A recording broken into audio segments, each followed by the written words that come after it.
She's blind, she can't see us. The sentence floated in the air like a careless joke, light and cruel at the same time. She's blind. She can't see us. It was spoken softly, with the comfort of someone who believed secrets stayed buried forever. On the couch, the woman sat upright, her posture calm, practiced, composed. Dark glasses covered her eyes, and a white cane rested across her lap, its handle warm from her hands. To anyone watching, she looked detached from the moment unfolding beside her, sealed away in silence and darkness. Her breathing was slow, even. Trust had taught her how to sit like that. How to exist without suspicion in a world she believed was safe. She did not turn her head when the man beside her shifted closer to the woman, whispering in his ear. She did not flinch when fingers brushed fabric too intimately, or when laughter was swallowed low between them.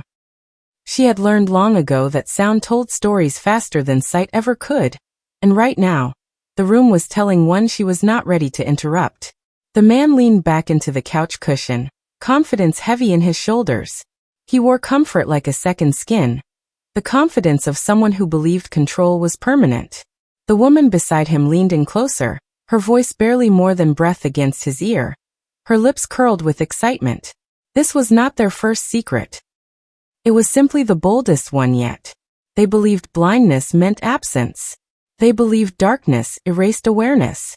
They did not understand how sharply the world could be heard when sight was gone. The woman with the cane remembered how different things used to be. She remembered the first weeks after the diagnosis, the way fear had hollowed her out, how she had stumbled through rooms she once knew by heart. She remembered his hands then too, steady, reassuring, promising that nothing would change. He had told her he would always be there, that her eyes didn't matter because he could see for both of them.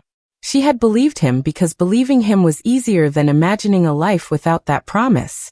Back then, trust came easily. It filled the spaces fear left behind. She trusted the way he guided her steps, the way he described sunsets she could no longer see, the way he spoke to her like she was still whole. And in that trust, she had learned to close herself off from doubt.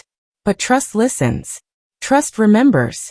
Trust collects small sounds and tiny moments that don't quite fit. It was the pauses that first caught her attention. Conversations ending too quickly, when she entered a room. The way voices changed pitch when they spoke near her, careful, rehearsed.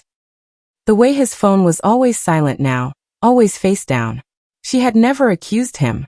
She never asked questions she was afraid to hear answers to. Instead, she listened.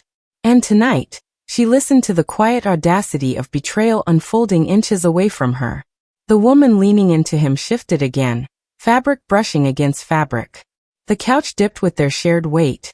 A soft laugh escaped her, caught and hushed. The man murmured something in response, low and indulgent. And then the sentence, careless and confident, spoken without fear.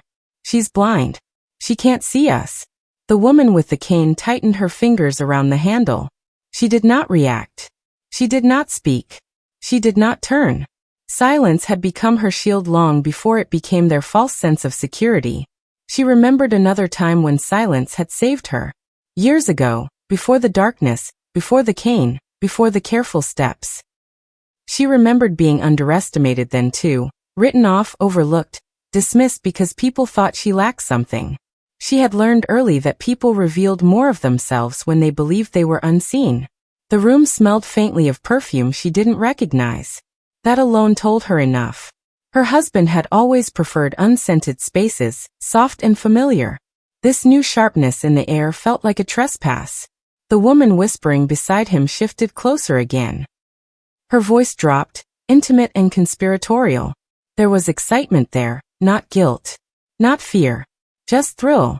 The blind woman's mouth softened into something almost like a smile. Almost.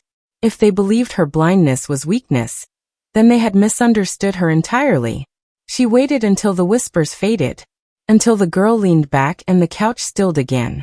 Until the room filled with the awkward quiet that comes after reckless laughter. Only then did she speak. "I'm going to get some water," she said calmly.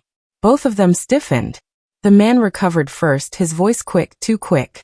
"I'll get it for you." "No," she replied, standing slowly, cane tapping once against the floor. I know the way.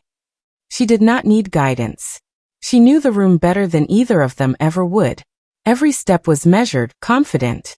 She walked away without looking back, leaving guilt and panic behind in the space she vacated. In the kitchen, she stood still for a long moment, hands resting lightly on the counter. Her reflection stared back at her from the dark surface of the glass, unseen but deeply felt. She didn't cry. Crying came later, when truth no longer needed to be faced. Right now she needed clarity. She had suspected, yes.